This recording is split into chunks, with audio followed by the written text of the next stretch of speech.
नमस्कार, स्वागत आप सभी का डीडी न्यूज के इस खास बुलेटिन एक्सप्रेस 100 में, जहां हम लेकर आते हैं राजनीति, मनोरंजन, देश, दुनिया, खेल और व्यापार जगत की सभी खबरों को एक्सप्रेस अंदाज में। मैं हूं अश्विनी मिश्र। देखिए खबरें तेज रफ्तार से। संसद के बजट सत्र के दूसरे चरण के 5वें दिन आज लोकसभा में हंगामा जारी रहा। सत्ता पक्ष कांग्रेस नेता राहुल गांधी के लंदन में दिए गए बयान पर माफी मांगने पर अड़ा रहा। भाजपा सांसद राहुल गांधी माफी मांगे के नारे लगाते हुए सदन के बीचों बीच पहुंचे। वहीं विपक्ष के सांसद भी अपने मुद्दों पर हंगामा करते हुए सदन के बीच पहुंचे।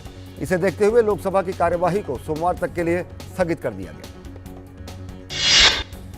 लोकसभा अध्यक्ष ओम बिरला ने कहा कि जब तक सदन व्यवस्था में नहीं है तो कैसे किसी सदस्य को बोलने का मौका दिया जा सकता है। लोकसभा अध्यक्ष ने सदस्यों से कहा कि वो शांति बनाए रखें और सदस्यों को अपनी बात रखने का मौका भी दें। राज्यसभा की कार्यवाही को सोमवार तक के लिए स्थगित कर दिया गया। राज्यसभा में सत्ता पक्ष और विपक्ष के सांसदों के द्वारा की गई नारेबाजी के कारण कामकाज बाधित हुआ और कोई भी कामकाज नहीं हो सका। विपक्ष ने राज्यसभा में नियम 267 के तहत कार्य स्थगन प्रस्ताव के लिए 11 नोटिस दिए। सभी नोटिस को सभापति ने खारिज कर दिया। सूचना एवं प्रसारण मंत्री अनुराग सिंह ठाकुर ने कहा कि कांग्रेस नेता राहुल गांधी को विदेश में दिए गए बयान पर बिना शर्त माफी मांगनी होगी। इससे पहले केंद्रीय मंत्री अनुराग सिंह ठाकुर ने कहा कि नियमों से ही सदन चलता है। उन्होंने कहा कि समझने के लिए राहुल गांधी को सदन में रहना जरूरी है। बीजेपी सांसद निशिकांत दुबे ने कांग्रेस सांसद राहुल गांधी के लंदन में दिए गए बयान पर लोकसभा अध्यक्ष से मिलकर विशेष कमेटी बनाने की मांग के साथ ही उनकी सदस्यता भी रद्द करने का अनुरोध किया। वहीं अब कांग्रेस पार्टी प्रधानमंत्री नरेंद्र मोदी के नेहरू वंश को लेकर संसद में दिए गए बयान के मामले पर विशेषाधिकार समिति तक गई है। इस बीच कांग्रेस सहित तमाम विपक्षी दलों ने संसद भवन परिसर में सत्ता पक्ष के खिलाफ प्रदर्शन भी किया। कांग्रेस पार्टी राहुल गांधी के बयान के समर्थन में खड़ी है। भाजपा अध्यक्ष जेपी नड्डा ने आज कांग्रेस नेता राहुल गांधी के विदेश में दिए गए बयान को देश की संप्रभुता पर हमला बताया। उन्होंने कहा कि किसी भी बड़े नेता ने आज तक विदेश जाकर सरकार के खिलाफ कार्रवाई का आह्वान नहीं किया। भाजपा अध्यक्ष ने कहा कि पीएम मोदी के नेतृत्व में भारत 5वीं बड़ी आर्थिक महाशक्ति बन रहा है। वहीं राहुल गांधी देशद्रोहियों के हाथ को मजबूत करने के लिए काम कर रहे हैं। भाजपा अध्यक्ष ने कहा कि राहुल गांधी के बयान पर पूरे देश में आक्रोश है और राहुल को हर भारतीय से माफी मांगनी होगी। भाजपा अध्यक्ष ने कहा कि राहुल गांधी को स्वतंत्र भारत के लोकतांत्रिक इतिहास को पढ़ने की जरूरत है। भाजपा अध्यक्ष जेपी नड्डा ने पूछा कि कांग्रेस और पाकिस्तान की भाषा एक जैसी क्यों हो गई है। भाजपा नेता सुधांशु त्रिवेदी ने कांग्रेस और आम आदमी पार्टी पर भ्रष्टाचार का आरोप लगाते हुए कहा कि नई नवेली पार्टी से लेकर पुरानी पार्टी तक ये सारे मौसेरे भाई आपस में मिलकर अपने अपने परिवार को बचाने और भ्रष्टाचार को छुपाने के लिए जनता के बीच में भ्रम फैलाने का प्रयास कर रहे हैं। सुधांशु त्रिवेदी ने कहा कि दिल्ली को शराब में डुबोने वाले लोग अब बचने का प्रयास कर रहे हैं। दिल्ली के मुख्यमंत्री अरविंद केजरीवाल के घर पर सत्येंद्र जैन की उपस्थिति में ही आबकारी नीति में बदलाव किए गए।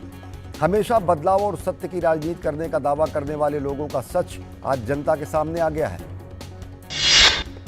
सुधांशु त्रिवेदी ने कहा कि 10 वर्ष के इतने कम अंतराल में पूरे भारत की राजनीति में किसी भी राजनीतिक दल के चाल, चरित्र, चिंतन और चेहरे में इतना बड़ा बदलाव नहीं आया होगा जितना नई राजनीति के स्वयंभू उद्घोषक बनकर आई पार्टी ने अपने मूल्यों में परिवर्तन करके दिखाया है। दिल्ली की शराब नीति घोटाला मामले में मनी लॉन्ड्रिंग की जांच कर रहे प्रवर्तन निदेशालय ने आम आदमी पार्टी नेता मनीष सिसोदिया की कस्टडी पूरे होने के बाद शुक्रवार को उन्हें राउज एवेन्यू कोर्ट में पेश किया। ईडी ने सिसोदिया की 7 दिन की हिरासत की मांग की। हालांकि कोर्ट ने 5 दिन के रिमांड का आदेश सुनाया। अब सिसोदिया को 22 मार्च को दोपहर में कोर्ट में पेश किया जाएगा। ईडी ने कोर्ट में कहा कि जांच अभी भी अहम मोड़ पर है। अगर अभी हिरासत नहीं मिली तो सारी मेहनत बेकार हो जाएगी। इतना ही नहीं, जांच एजेंसी ने कोर्ट में बताया कि मनीष सिसोदिया से सीसीटीवी की निगरानी में पूछताछ जारी है। अभी 2 लोगों को 18 और 19 तारीख को बयान दर्ज करने के लिए बुलाया गया है। दिल्ली में कथित शराब घोटाला मामला थमने का नाम नहीं ले रहा है। अपनी आबकारी नीति को लेकर दिल्ली की केजरीवाल सरकार कटघरे में है। पूर्व केंद्रीय मंत्री और वरिष्ठ भाजपा नेता डॉक्टर हर्षवर्धन ने पार्टी कार्यकर्ताओं के साथ आबकारी नीति को लेकर कश्मीरी गेट मेट्रो स्टेशन पर विरोध प्रदर्शन किया और आम आदमी पार्टी पर जमकर निशाना साधा। इसके साथ ही भाजपा ने राजीव चौक मेट्रो स्टेशन पर भी दिल्ली सरकार की नई आबकारी नीति के खिलाफ प्रदर्शन किया और आम आदमी पार्टी के खिलाफ नारेबाजी की। प्रधानमंत्री नरेंद्र मोदी ने आज कहा कि प्रधानमंत्री Mitra mega textile park Tamil Nadu, Telangana, Karnataka, Maharashtra, Gujarat, Madhya Pradesh और उत्तर प्रदेश में स्थापित किए जाएंगे। उन्होंने कहा कि पार्क 5F यानी खेती से फाइबर, रेशा से फैक्ट्री, कारखाना से फैशन और फॉरेन से विदेश विजन के अनुरूप देश भर में कपड़ा क्षेत्र को बढ़ावा देगा। केंद्रीय मंत्री पीयूष गोयल ने कहा कि कपड़ा भारत का एक महत्वपूर्ण क्षेत्र है, जो कि कृषि क्षेत्र के बाद दूसरी सबसे बड़ी संख्या में रोजगार प्रदान करने वाला क्षेत्र है। ये पार्क भारत में 20 लाख प्रत्यक्ष और अप्रत्यक्ष रोजगार के अवसर सृजित करेगा। ये 70,000 करोड़ रुपए के घरेलू और विदेशी निवेश को भी आकर्षित करेगा। केरल के दौरे पर राष्ट्रपति द्रौपदी मुर्मू ने कुटुंबश्री अभियान का 25 वर्षीय वृत्तांत रचना का शुभारंभ किया। ये वृत्तांत केरल की महिलाओं की समकालीन कहानी कहता है। राष्ट्रपति ने कहा कि कुटुंबाश्री अभियान विश्व में महिलाओं के स्वयं सहायता समूह का सबसे बड़े नेटवर्कों में से एक बन चुका है। राष्ट्रपति द्रौपदी मुर्मू ने कहा कि केरल के सामाजिक ढांचे का हर पहलू इतिहास के विभिन्न कालखंडों में महिला सशक्तिकरण का उज्जवल आदर्श पेश करता है। राष्ट्रपति की केरल की पहली यात्रा के हिस्से के रूप में तिरुवनंतपुरम में सरकार द्वारा उनके सम्मान में आयोजित नागरिक स्वागत समारोह को संबोधित करते हुए उन्होंने कहा कि केरल का लैंगिक अनुपात देश के अन्य राज्यों की तुलना में श्रेष्ठ है। राष्ट्रपति ने कहा कि केरल में महिलाओं की साक्षरता सहित उच्चतम साक्षरता दर है। राष्ट्रपति ने कहा कि माताओं के स्वास्थ्य में सुधार लाने के मानदंड और शिशु मृत्यु दर को नियंत्रित करने में केरल का देश में श्रेष्ठ स्थान है। इससे पहले राष्ट्रपति ने आज कोल्लम में माता अमृतानंदमयी मठ का दौरा किया। कल राष्ट्रपति कन्याकुमारी जाएंगे और इसके बाद लक्षद्वीप के लिए रवाना होंगे। कर्नाटक के चित्रदुर्ग जिले के मोलकालमूरू में भाजपा अध्यक्ष जेपी नड्डा ने विजय संकल्प यात्रा के दौरान रोड शो किया। भाजपा के राष्ट्रीय अध्यक्ष जेपी नड्डा ने छल्लाकेरे में राहुल गांधी पर निशाना साधते हुए कहा कि राहुल गांधी विदेश में कहते हैं कि भारत में प्रजातंत्र खत्म हो गया है। कांग्रेस चुनाव नहीं जीते तो प्रजातंत्र क्या खत्म हो गया? विदेश मंत्री डॉक्टर एस जयशंकर दिल्ली में श्रीलंकाई वास्तुकार ज़ियाफ्रे बावा प्रदर्शनी के उद्घाटन समारोह में शामिल हुए। इस अवसर पर उन्होंने कहा कि प्रदर्शनी दोनों देशों के बीच संबंधों को और बढ़ावा देगी। इस्पात मंत्री ज्योतिरादित्य सिंधिया ने कहा कि पीएलआई यानी प्रोडक्शन लिंक्ड इंसेंटिव स्कीम आत्मनिर्भर भारत की विचारधारा का महत्वपूर्ण अंग है। इसके आधार पर आज 27 कंपनियों ने 57 समझौता ज्ञापन पर हस्ताक्षर किए हैं। केंद्रीय ग्रामीण विकास एवं पंचायती राज मंत्री गिरिराज सिंह ने आज नई दिल्ली स्थित विज्ञान भवन में भूमि संवाद संस्करण 4 का उद्घाटन किया। उन्होंने कहा कि तकनीक के माध्यम से भूमि अधिग्रहण जैसे कार्यों में पारदर्शिता आएगी। गिरिराज सिंह ने कहा कि प्रधानमंत्री नरेंद्र मोदी ने टेक्नोलॉजी को अपनाया।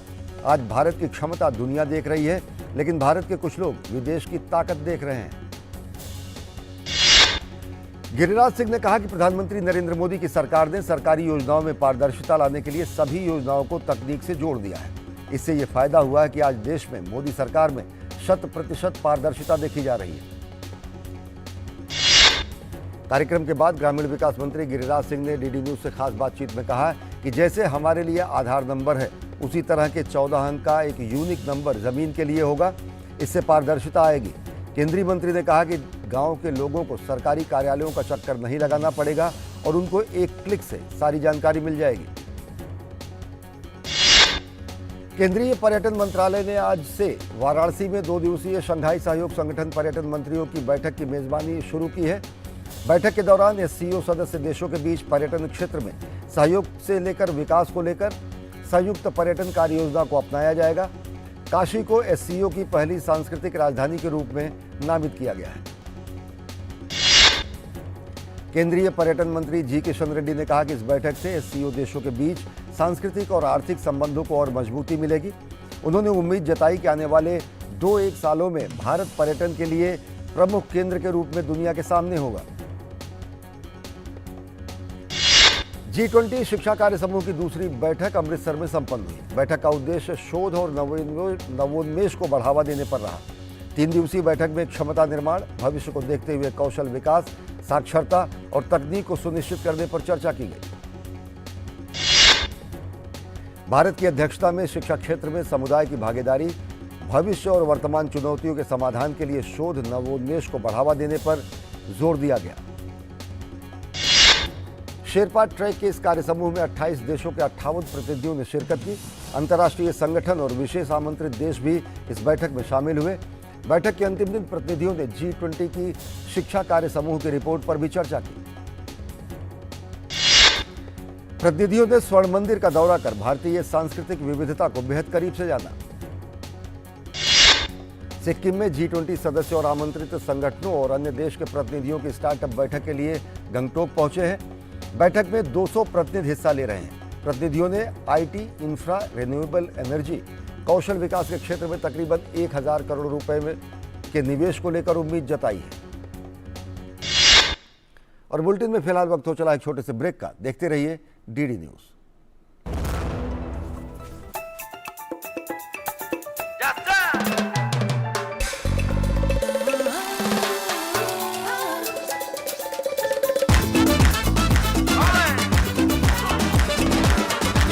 त्वचा का एक वादा, मैसूर सैंडल गोल्ड। अपने अंदर की खूबसूरती को जगाइए। कब तक लंबी लाइनों में उम्र बिताइएगा? डिजिटल पेमेंट अपनाइए, चुटकी में हल पाइए। पुराने तरीके कब तक अपनाइएगा? डिजिटल पेमेंट बहुत आसान है, देखिए चुटकी में पेमेंट चुकाइए। बटुआ ढूंढ रहे हैं? डिजिटल पेमेंट अपनाइए, कभी भी कहीं भी और सुरक्षित। हमने तो इन्हें डिजिटल पेमेंट करना सिखा दिया है। आपने? RBI कहता है कि डिजिटल पेमेंट अपनाओ, औरों को भी सिखाओ। ब्रेक के बाद आप सभी का स्वागत है। देखिए खबरें तेज रफ्तार से। सुप्रीम कोर्ट से राजस्थान सरकार को राहत मिली है। राजस्थान में शिक्षक भर्ती परीक्षा के चलते विभिन्न जिलों में 3 दिन तक इंटरनेट सेवाएं बंद करने के खिलाफ दायर याचिका पर सुप्रीम कोर्ट ने सुनवाई से इनकार कर दिया है। सुप्रीम कोर्ट ने शुक्रवार को पंजाब और हरियाणा उच्च न्यायालय के आदेश पर रोक लगाकर चंडीगढ़ पुलिस के कर्मियों को राहत दी है। उच्च न्यायालय ने पुलिस कर्मियों के खिलाफ प्राथमिकी दर्ज करने और SIT गठित करने का भी आदेश दिया है। सुप्रीम कोर्ट ने जेल में बंद गैंगस्टर अतीक अहमद की उस याचिका पर सुनवाई शुक्रवार को स्थगित कर दी जिसमें दावा किया गया कि उसे और उसके परिवार के लोगों को प्रयागराज के उमेश पाल मामले में झूठा आरोपी बनाया गया है। दिल्ली नगर निगम में उपराज्यपाल द्वारा नियुक्त किए गए मनोनीत पार्षद को लेकर दिल्ली सरकार और LG एक बार फिर आमने सामने आ गए हैं। अब दिल्ली सरकार ने उपराज्यपाल द्वारा चुने गए मनोनीत पार्षद के खिलाफ सुप्रीम कोर्ट का रुख किया है। परिजनों द्वारा छोड़े गए बच्चों को आरक्षण न देने के महाराष्ट्र सरकार के रुख पर बॉम्बे हाईकोर्ट ने नाराजगी जाहिर की है। कोर्ट ने कहा कि ऐसे बच्चों के लिए सरकार को सुरक्षात्मक छतरी के रूप में काम करना चाहिए। राष्ट्रीय स्वयंसेवक संघ के प्रमुख सरसंघचालक मोहन भागवत ने आज पवित्र ग्रंथ सामवेद के हिंदी और उर्दू में अनुवादित सचित्र पुस्तक का अनावरण किया। यह पुस्तक जानेमाने फिल्म लेखक और निर्देशक डॉक्टर इकबाल दुर्रानी द्वारा अनुदित की गई है। किताब के अनावरण के मौके पर मोहन भागवत ने कहा कि हमारे वेद न केवल भारत में बल्कि दुनिया में प्रकाश फैलाने का काम कर रहे हैं। कोलकाता से शुरू हुआ शांति मार्च बांग्लादेश के नोवाखाली गांधी आश्रम ट्रस्ट में समाप्त हुआ। यह शांति मार्च कोलकाता के गांधी भवन से शुरू हुआ था। गांधी आश्रम ट्रस्ट की ओर से मार्च में शामिल हुए लोगों के सम्मान में समापन समारोह का आयोजन किया गया। इस समारोह में नोवाखाली विश्वविद्यालय, कॉलेजों और स्कूलों के सैकड़ों छात्रों और नागरिकों ने हिस्सा लिया। पंजाब के पूर्व अलगाववादी नेता जसवंत सिंह ठेकेदार ने कहा है कि प्रधानमंत्री नरेंद्र मोदी ने सिख समुदाय के लिए बहुत कुछ किया है। उन्होंने कहा कि प्रधानमंत्री नरेंद्र मोदी सिख समुदाय का काफी सम्मान करते हैं और इस समुदाय के लोगों के लिए उन्होंने कई काम किए हैं। जसवंत सिंह ठेकेदार ने कहा कि पंजाब के लोग किसी जनमत संग्रह की मांग नहीं कर रहे हैं। उन्होंने कहा कि इस तरह की मांग करने वाले संगठन पाकिस्तान की खुफिया एजेंसी ISI के निर्देश पर जनमत संग्रह की बात करते हैं। बिहार के उप मुख्यमंत्री तेजस्वी यादव और मंत्री इजराइल मंसूरी के इस्तीफे की मांग को लेकर भाजपा विधायकों ने पटना में विरोध प्रदर्शन निकाला। उत्तर प्रदेश के संभल में चंदौसी इलाके में आलू के कोल्ड स्टोरेज की छत गिरने से कुल 14 लोगों की मौत हो गई। राहत एवं बचाव अभियान में कई लोगों को बचाया भी गया। अब तक कम से कम 21 लोगों को बचाया जा चुका है। मुख्यमंत्री योगी आदित्यनाथ संभल घटना में घायल हुए लोगों से मिलने मुरादाबाद के अस्पताल पहुंचे। उन्होंने घटना में मृतकों के परिजनों को 2-2 लाख रुपए और गंभीर रूप से घायलों को 50-50 हजार रुपए अनुग्रह राशि देने की घोषणा की। इसके साथ ही मुख्यमंत्री कृषक दुर्घटना बीमा योजना के अंतर्गत भी 5 लाख रुपए दिए जाएंगे। सभी घायलों का निःशुल्क इलाज किए जाने की भी घोषणा की गई।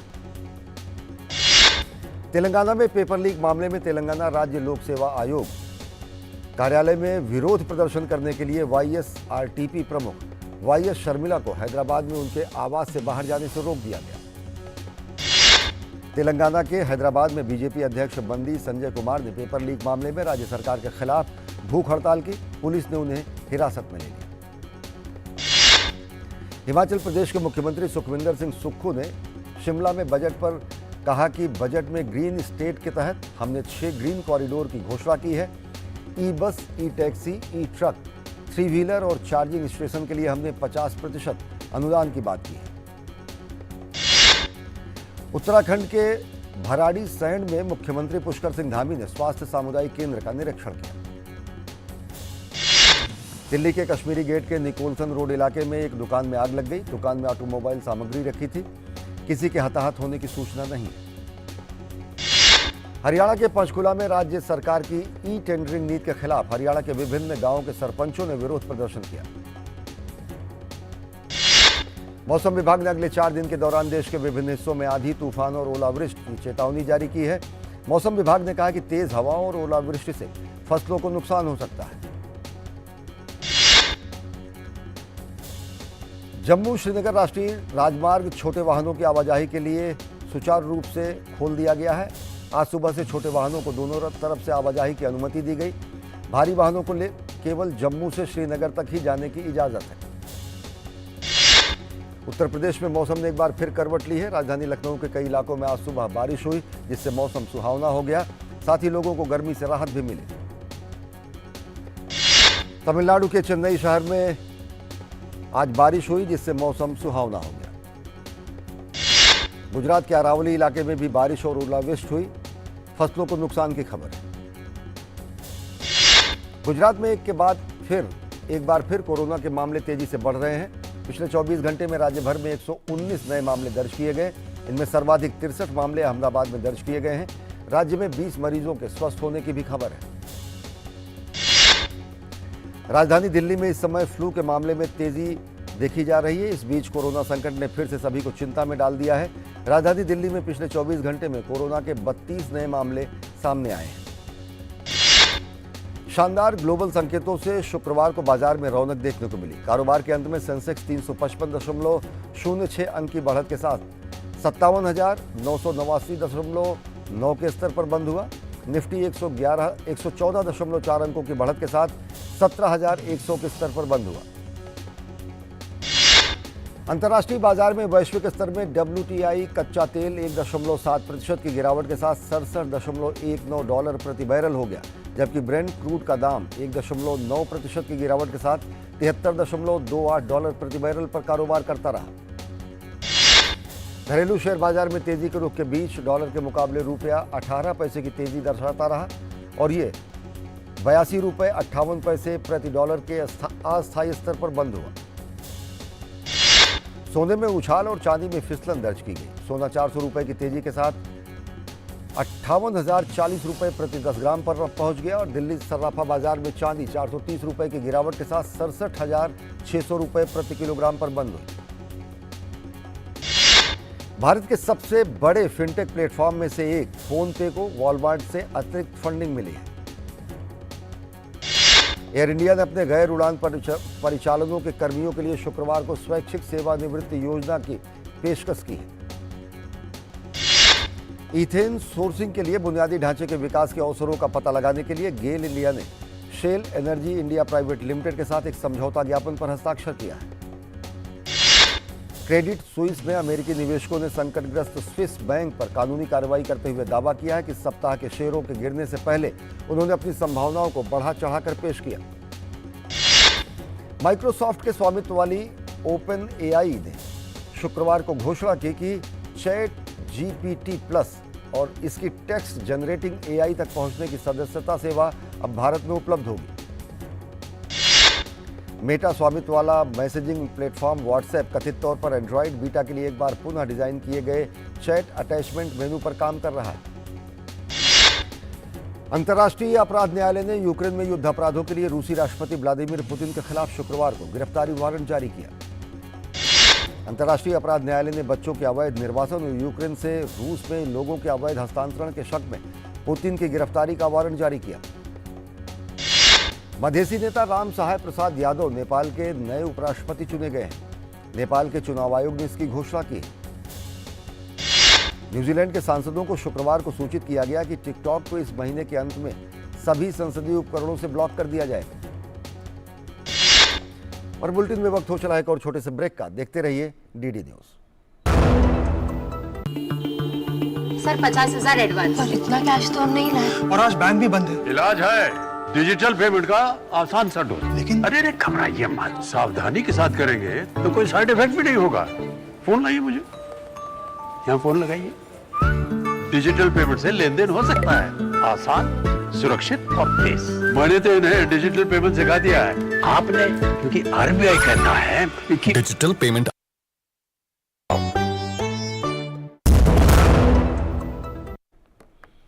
ब्रेक के बाद एक बार फिर आप सभी का स्वागत है। देखिए खबरें तेज रफ्तार से। उत्तर कोरिया ने कहा कि उसके नवीनतम अंतर महाद्वीपीय बैलिस्टिक मिसाइल प्रक्षेपण का उद्देश्य दक्षिण कोरिया के साथ संयुक्त अमेरिका के सैन्य अभ्यासों पर कड़ी चेतावनी देना था। जापान और दक्षिण कोरिया के शीर्ष व्यापार जगत के नेताओं ने शुक्रवार को टोक्यो में मुलाकात की और अधिक आर्थिक सहयोग का वादा किया।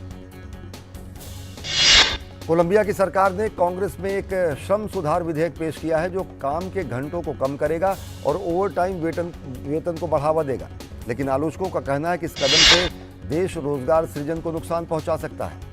संयुक्त राष्ट्र ने तुर्की यूक्रेन को 120 दिनों के अनाज सौदे को रोल ओवर करने का समर्थन किया है। रूस ने कहा है कि केवल 60 दिनों के लिए समझौते का विस्तार करेगा। बखमुत में रूस और यूक्रेन के बीच जंग जारी है। इस समय रूस और यूक्रेन के बीच जंग का केंद्र बिंदु बखमुत है। दोनों देश अपनी पूरी ताकत लगा रहे हैं। यूक्रेन के राष्ट्रपति वोलोदिमीर जेलेंस्की ने युद्ध के एक साल बाद यूक्रेन के पूर्वी डोनेट्स्क क्षेत्र के एक थिएटर में रूसी बमबारी के पीड़ितों को श्रद्धांजलि दी, जहां महिलाएं और बच्चों ने शरण ले रखी थी। यूरोप के लोकतांत्रिक देश फ्रांस में विवादित पेंशन सुधार विधेयक को सरकार ने आखिरकार पास करा लिया। इसके लिए राष्ट्रपति इमैनुअल मैक्रों की अगुवाई वाली सरकार ने स्पेशल पावर का सहारा लिया, जिसमें वोटिंग नहीं हुई और विधेयक पारित हो गया। भारत ने 3 वनडे मैचों की सीरीज के पहले मुकाबले में ऑस्ट्रेलिया को 5 विकेट से हरा दिया है। 189 रन के लक्ष्य को भारत ने 39 ओवर और 5 गेंदों में हासिल कर लिया।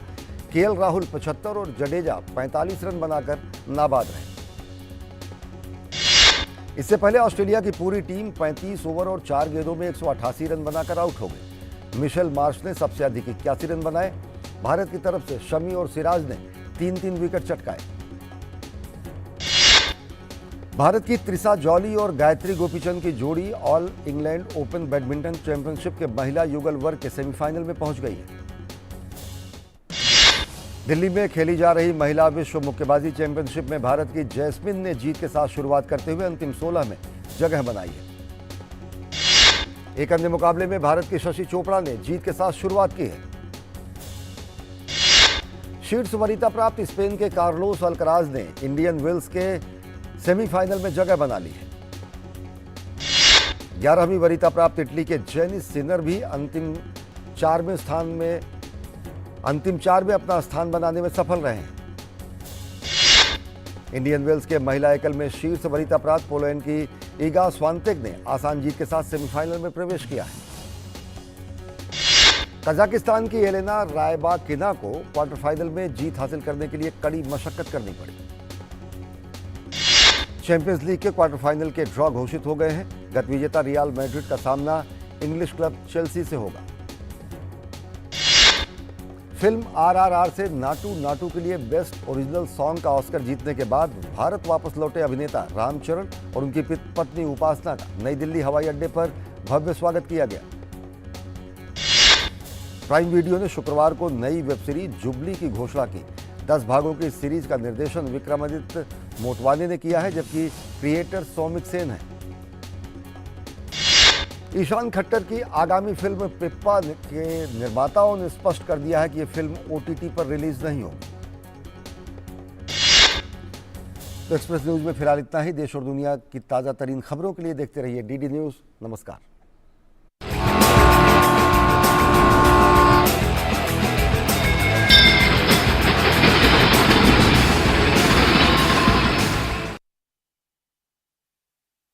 क्रांति की आंधी चल पड़ी है। अब अंबाला